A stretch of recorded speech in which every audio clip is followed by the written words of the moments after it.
사도행전 18장 24절에서 19장 7절까지 말씀을 봉독해 드립니다.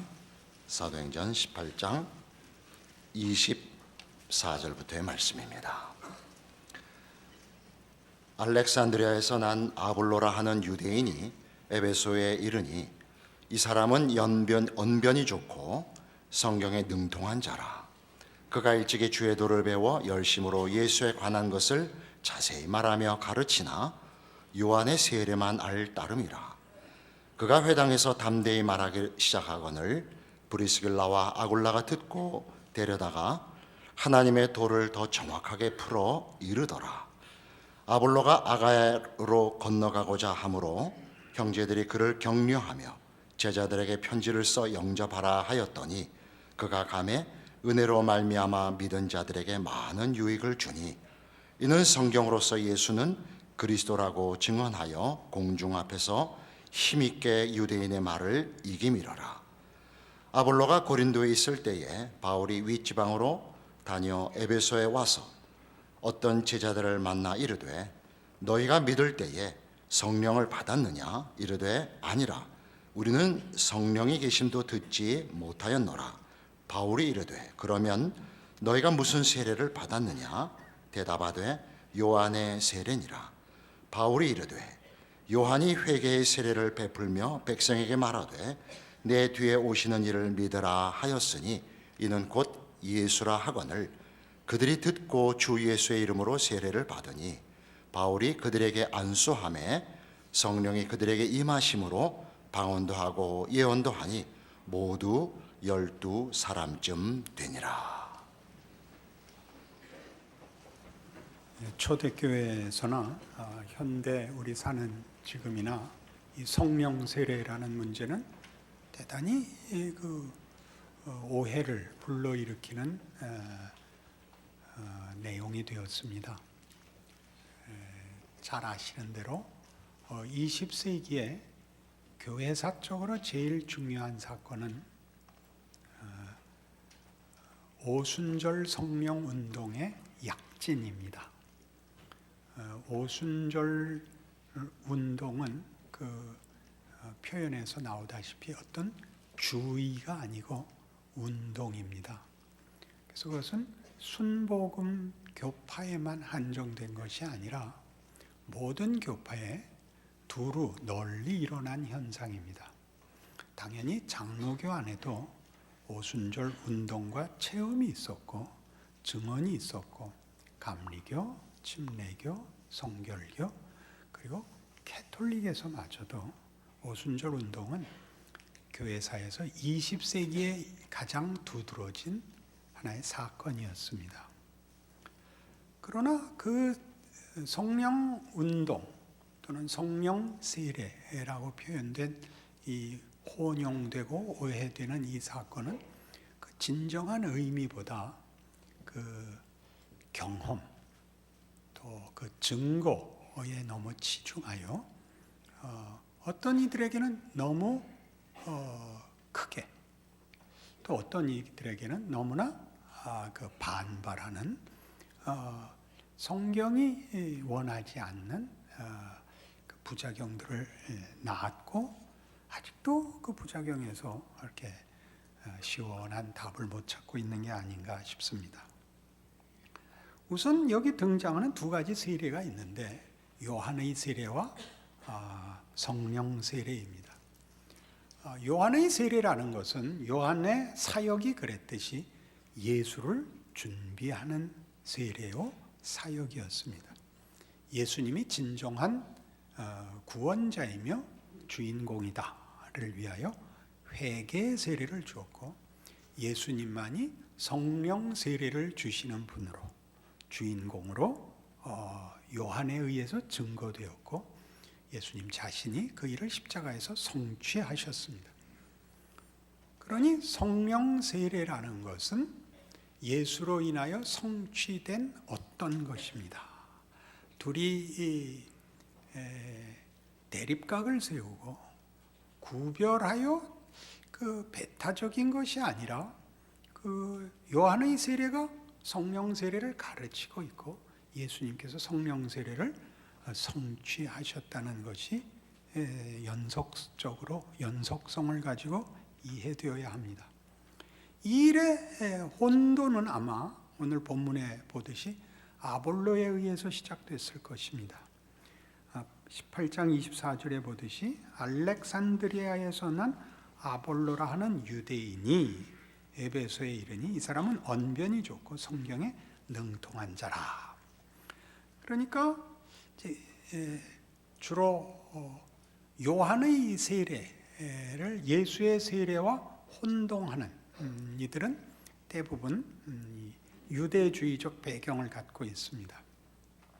유대주의적 배경을 갖는다는 것은 이미 하나님과의 관계는 성립이 됐고, 그리고 이제 그 관계를 유지하는 율법과 책임을 지키느냐 마느냐가 관건인 사람들을 말합니다. 신명기에 두드러지게 나타나는 가르침 같이 하나님을 순종하고 그 말씀을 지키면 복을 받을 것이요, 하나님을 외면하고 불순종하면 벌을 받을 것인, 이런 사람들에게는 잘못을 회개하는 것, 잘못된 길에서 돌아서는 것, 이것이 가장 중요한 것입니다. 그러니까 원래 가야 하는 길이 있고 잘못된 데서 가야 했던 당연한 길로 돌아오는 것이죠. 이 일은 유대주의에만 있는 것이 아니라 이방인 중에 이 복음이 전파된 후에도 교회 안에 늘 있어오는 반복적인 어떤 오해입니다. 모든 인류가 양심과 도덕을 갖고 있습니다. 그러니까 예수를 믿은 다음에도 잘못된 것에서 돌이키는 것이 전부인 것으로 기독교 신앙을 생각하는 이들은 의외로 많습니다.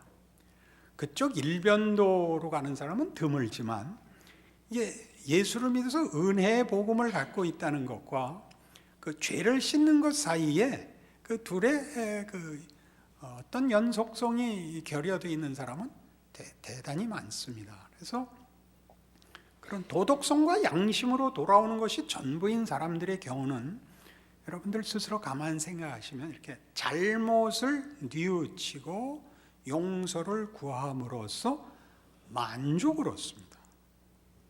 거기가 만족이면 안 됩니다. 양심과 도덕에 비추어 부끄러울 것이 없는 죄책감에서 해방되는 것이 전부여서는 성령 세례를 모르는 것이요, 예수를 믿는다는 말을 모르는 것이요, 예수님이 죽음으로 성취한 그 결과로서 주어진 성령 세례의 가치는 전혀 모르는 것이 됩니다. 이것이 대부분의 성도들에게는 본인이 원하든 원치 않든 기묘하게 섞여 있어서 은혜를 말하고 믿으며, 그러나 확인은 도덕적으로 하는 예가 너무나 많아서 이제 어느 날 갑자기 헌금을 꽉 한다든가 금식을 한다든가 하는 걸로 이렇게 마음의 평안을 찾는 것이 전부인, 그런 식으로 기독교를 안심하는 경우를 상당히 자주 보게 됩니다. 그것과 다르다는 성경의 가르침을 보려고 합니다. 요한복음 16장에 가보십시다.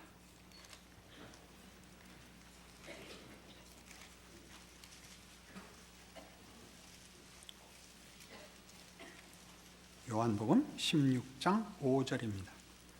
지금 내가 나를 보내신 이에게로 가는데 너희 중에서 나더러 어디로 가는지 묻는 자가 없고, 도리어 내가 이 말을 함으로 너희 마음에 근심이 가득하였도다. 그러나 내가 너희에게 실상을 말하노니 내가 떠나가는 것이 너희에게 유익이라. 내가 떠나가지 아니하면 보혜사가 너희에게로 오시지 아니할 것이요, 가면 내가 그를 너희에게로 보내리니 그가 와서 죄에 대하여 의에 대하여 심판에 대하여 세상을 책망하시리라. 죄에 대하여라 하면 그들이 나를 믿지 아니하며, 의에 대하여라 하면 내가 아버지께로 가니 너희가 다시 나를 보지 못하며, 심판에 대하여라 하면 이 세상 임금이 심판을 받았습니다. 내가 아직도 너희에게 이를 것이 많으나 지금은 너희가 감당하지 못하리라. 그러나 진리의 성령이 오시면 그가 너희를 모든 진리 가운데로 인도하시리니 그가 스스로 말하지 않고 오직 들은 것을 말하며 장래일을 너희에게 알리시리라.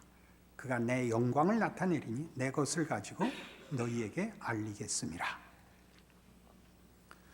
성령의 오심은 삼위일체 하나님, 성부 하나님, 성자 하나님, 성령 하나님, 삼위 성령 하나님은 예수께서 그의 사역을 마치시고 아버지께 구하여 보내실 분입니다. 그래서 성자 하나님이 사역을 마치고 아버지께로 가서 우리에게 보내시는 성령 하나님은 예수께서 가시지 않으면 보내실 수 없습니다.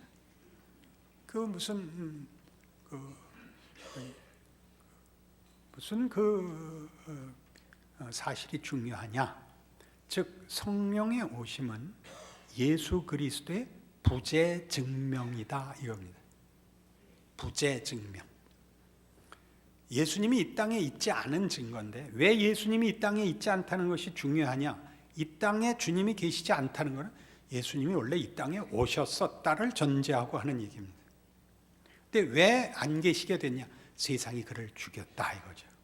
그럼 죽여서 끝났느냐? 죽여서 죽음으로 끝나지 않고 부활하여 죽음을 이기시고 하나님 보좌 우편에 가셨다. 이 증명이죠. 성령의 오심은.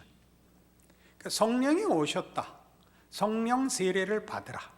이런 것은 다 복음의 핵심인 예수가 이 땅에 오셨었고 죽으셨고 부활하셨고 승천하셨고 영광된 자리에 앉아 아버지께 구하여 그 성령 하나님을 보내셨다까지 연결되는, 그래서 최종적으로 예수가 한 일이 뭐냐를 인치고 확정하는 증거다 이렇게 되는 것입니다.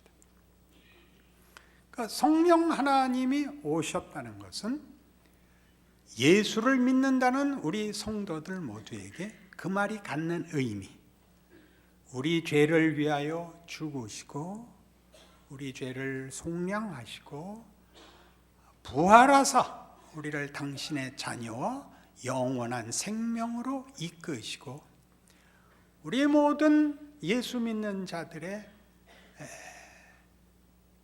정체와 존재와 운명을 그 아들을 보내사 구원하신 일을 실패치 않도록 오셔서 붙잡고 계신 분, 이렇게 정리할 수 있습니다.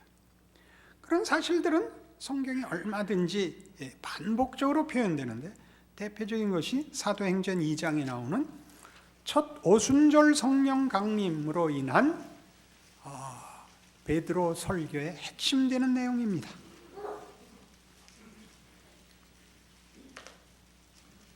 189페이지 사도행전 2장 32절. 이 예수를 하나님이 살리신지라 우리가 다 이 일의 증인이로다. 하나님이 오른손으로 예수를 높이심에 그가 약속하신 성령을 아버지께 받아서 너희가 보고 듣는 이것을 부어주셨느니라. 너희가 죽인 예수가 사실은 그리스도다, 메시아다, 구원자다. 하나님이 그를 오른손으로 높이 들어 모든 승리가 예수 안에 있게 하셨다. 그의 부활이 죽음에서의 승리이며 모든 죄를 씻으시는 하나님의 은총의 승리인 것이다. 그 증거가 성령의 오심으로 확증되어 있는 것이니라. 오늘 우리가 받은 이 성령의 강림은 무슨 다른 기적이나 다른 체험이나 다만 사건이 아니라 예수가 누구이며 그가 무엇을 하셨으며 그것이 우리 모든 인류에게 어떤 의미인가에 대한 신적 확증이요, 성실하신 개입의 임재니라. 성령 강림에 대한 베드로의 설교며 성경의 가르침입니다. 그러니 이제 로마서 4장에 오시면 이것이 둘을 어떻게 묶는가 보십시오. 그의 죽음과 그의 승리가 예수 안에서 어떻게 묶여 있는지 성경은 여러 번 이 문제를 강조합니다. 로마서 4장 25절. 예수는 우리가 범죄한 것 때문에 내줌이 되고 또한 우리를 의롭다 하시기 위하여 살아나셨느니라. 그리고 어디로 연결되죠? 5장 1절. 그러므로 우리가 믿음으로 의롭다 하심을 받았으니 우리 주 예수 그리스도로 말미암아 하나님과 화평을 누리자. 또한 그로 말미암아 우리가 믿음으로 서 있는 이 은혜에 들어감을 얻었으며 하나님의 영광을 바라고 즐거워하느니라. 죄사함을 받았고 하나님의 영광의 자리로 부름받은 것을 알지어다 이겁니다. 그러니 성령의 임하심은 우리를 부르시는 하나님의 구원이 다만 죄를 씻어주는 정도로 그치는 것이 아니라 우리를 특별한 존재가 되게 하셨다는 뜻입니다. 하나님의 영광으로 약속된 존재, 즉 우리가 이제 돌이켜 뒤돌아보면 그 아들을 주실 수 있는 존재, 그의 영으로 우리 안에 내주케 하여 우리의 존재와 삶이 다만 우리 혼자가 아니고 하나님이 우리의 운명에 동참하시는 존재, 이것이 성령 세례가 갖는 뜻인 겁니다. 다만 방언을 했다, 예언을 했다, 감동을 받았다의 문제가 아니라 하나님이 예수로 말미암아 구원하여 자기 자녀로 삼는다는 자들에게 도대체 어떤 구원, 어떤 약속을 한 것인가에 대한 성령 세례보다 더 강력한 증거와 설명은 없는 것인 겁니다. 이 문제는 요한복음 17장에 가시면 예수님께서 친히 이렇게 고난당하시기 전에 제자들에게 사실 일찍 설명하신 내용입니다. 요한복음 17장 21절입니다. 아버지요, 아버지께서 내 안에, 내가 아버지 안에 있는 것 같이 그들도 다 하나가 되어 우리 안에 있게 하사 세상으로 아버지께서 나를 보내신 것을 믿게 하옵소서. 내게 주신 영광을 내가 그들에게 주었사오니 이는 우리가 하나가 된 것 같이 그들도 하나가 되게 하려 함이니이다. 곧 내가 그들 안에 있고 아버지께서 내 안에 계시오 그들로 온전함을 이루어 하나가 되게 하려 함은 아버지께서 나를 보내신 것과 또 나를 사랑하심 같이 그들도 사랑하신 것을 세상으로 알게 하려 함이로소이다. 성부 하나님과 성자 하나님의 그 긴밀한 연합에 우리를 부르고 있습니다. 주께서 우리를 품으사 예수 안에 우리가 있게 하고 우리 안에 예수께서 거하사 아버지와 아들이 가졌던 관계를 우리에게까지 확장하고 계시며 그 일을 인하여 아버지께서 아들을 보내신 겁니다. 종을 보내는 것이 아니라 아버지가 아들을 보내요. 예수님께서 우리 잘 아는 요한복음 15장에 나오듯이 우리를 친구라고 부릅니다. 그거는 뭐 존재론적으로는 대등할 수 없는데 관계에 있어서는 친구라고 말씀하십니다. 그것이 구원이죠. 그것이 예수를 믿는다는 뜻이며 기독교 신앙을 복음이라 부르는 이유입니다. 하나님의 자녀가 되는 권세를 주셨다. 요한복음 1장 13절 아닌가요?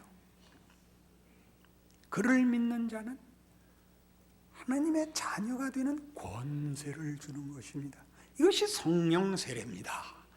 성령 세례는 성령의 나타나심과는 다른 것입니다. 성령의 나타남은 은사로, 감동으로 나타날 수 있습니다. 초대교회는 이제 예수로 인하여 새 시대가 열렸다는 걸 세상의 역사에 알리기 위해서 성령의 임재를 나타내셨습니다. 그러나 이제 이 경험과 역사가 지나면 성령의 임재는 나타남보다 내주하시는 역사가 더 크다는 걸 알게 되고 필요하다면 지금이라도 성령님께서 자신을 나타내실 것입니다. 지금이라도 방언이 있을 수 있고 예언이 있을 수 있습니다. 그리고 기적의 치유가 있을 수 있습니다. 그러나 그것은 다 이런 보다 근본적인, 보다 본질적인 것의 어떤 부수적이고 종속적인 일들입니다. 가장 중요한 것은 성령으로 말미암지 않고는 아무도 예수를 주라고 시인할 수 없다는 성경의 지적입니다. 그러니 여러분 스스로가 얼마나 예수를 믿는다는 것이 굉장한 것인가를 알아야 됩니다. 이 부분을 놓치는 거죠. 그러니 우리 갈라디아서 2장에 가서 이렇게 바울이 설명하는 신앙생활, 신앙 이해, 신앙에 대한 정체성, 존재론적 이해, 이런 것들 사실은 깊이 음미해 봐야 할 것입니다. 303페이지 신약성경 갈라디아서 2장 20절입니다. 내가 그리스도와 함께 십자가에 못 박혔나니 그런즉 이제는 내가 사는 것이 아니요 오직 내 안에 그리스도께서 사시는 것이라. 이제 내가 육체 가운데 사는 것은 나를 사랑하사 나를 위하여 자기 자신을 버리신 하나님의 아들을 믿는 믿음 안에서 사는 것이라. 이중적인 표현이죠. 나는 더 이상 내가 아니고 누구라? 예수라 그럽니다. 존재 자체가 없어졌고 예수로 대체됐다는 뜻은 물론 아닙니다. 나라는 존재의 모든 속성, 원소, 소원 이런 것들이 다 예수 안에서 나타난 하나님의 창조의 목적과 구원에 허락된 은혜와 축복들로 이제는 모든 것이 바뀌었다 그런 뜻입니다. 나는 더 이상 내가 아니라 예수라. 동시에 나는 나를 위하여 죽으신 예수를 사랑하고 순종하는 믿음으로 사는 아니라. 그러니까 나라는 개인적 특성과 존재가 흐려지는 것도 나누는 것도 아니요. 나라는 존재 뚜렷하지만 내가 온전히 예수 안에서 드러난 하나님의 목적과 뜻에 그 내용에 항복한 자로 만족한 자로서의 나 자신의 자유로운 의지, 소원이 믿음으로 표현되는 것입니다. 그것이 기독교 신앙입니다.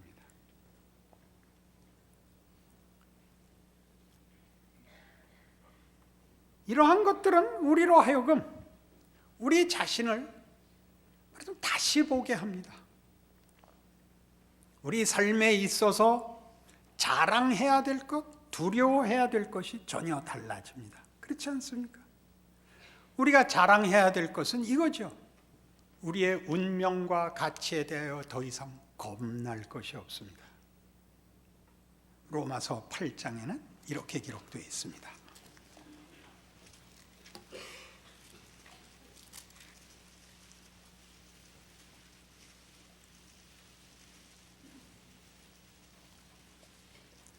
팔 장 9절 말씀부터 봅니다.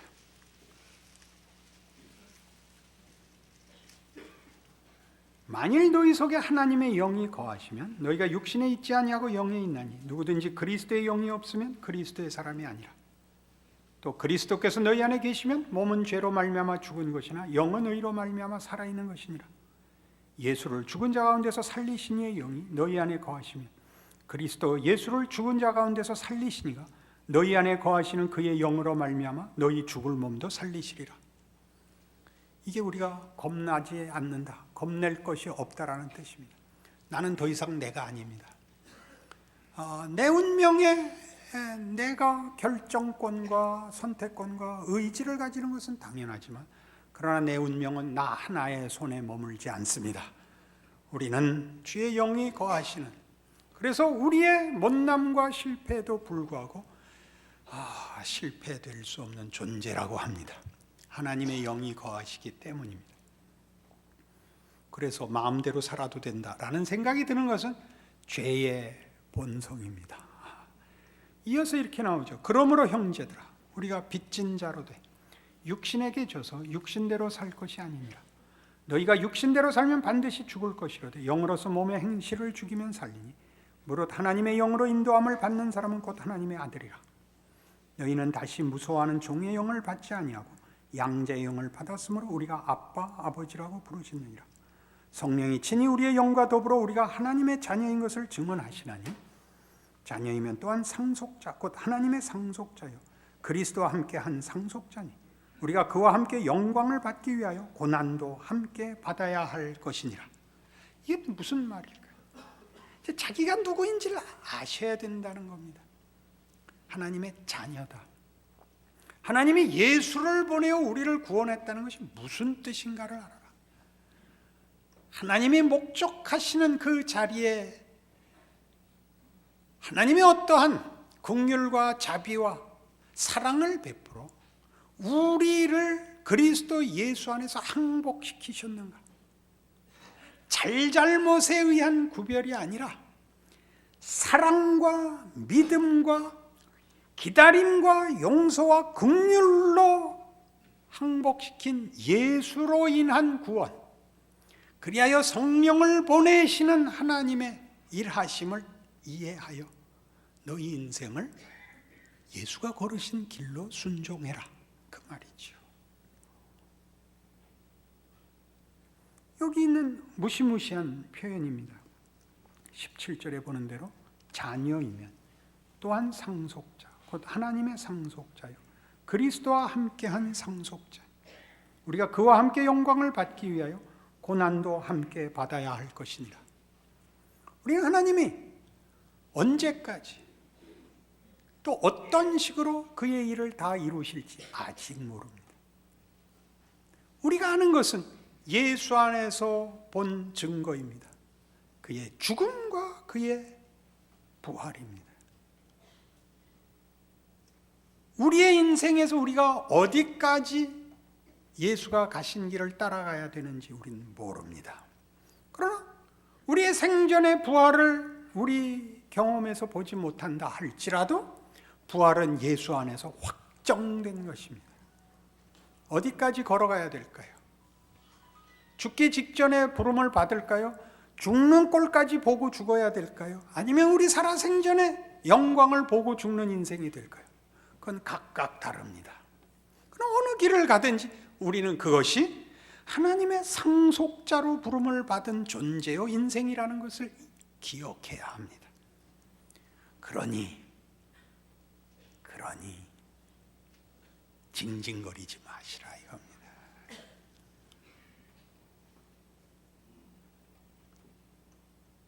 원망하지 마시라는 거죠. 받을 영광과 약속과 위엄과 명예가 있습니다. 바울은 이 소원을 말하죠. 빌립보서 3장입니다.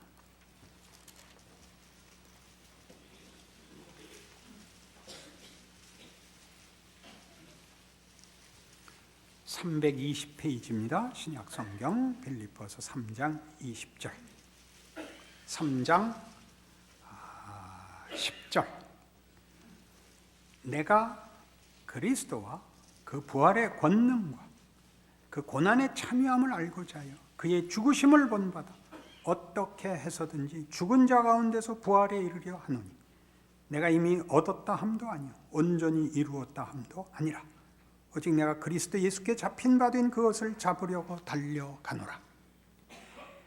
그리스도와 그 부활의 권능과 그 고난의 참여함을 알고자 하여 어떻게 순서가 되어야 된다고요?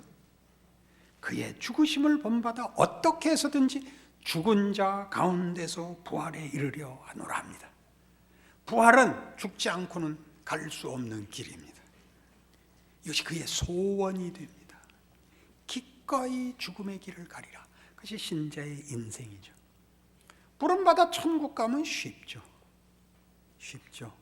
고통을 기준으로 하면 죽는 게 제일 쉽습니다. 그래서 자살을 하죠.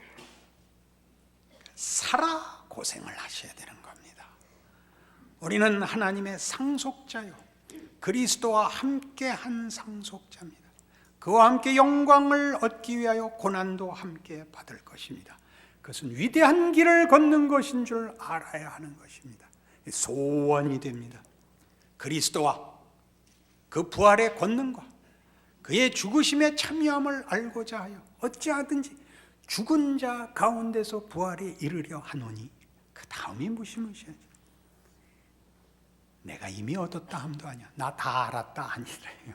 이렇게 알면 끝나는 게 아니라, 온전히 이루었다 함도 아니요, 나 이제 다 알았어가 아니라,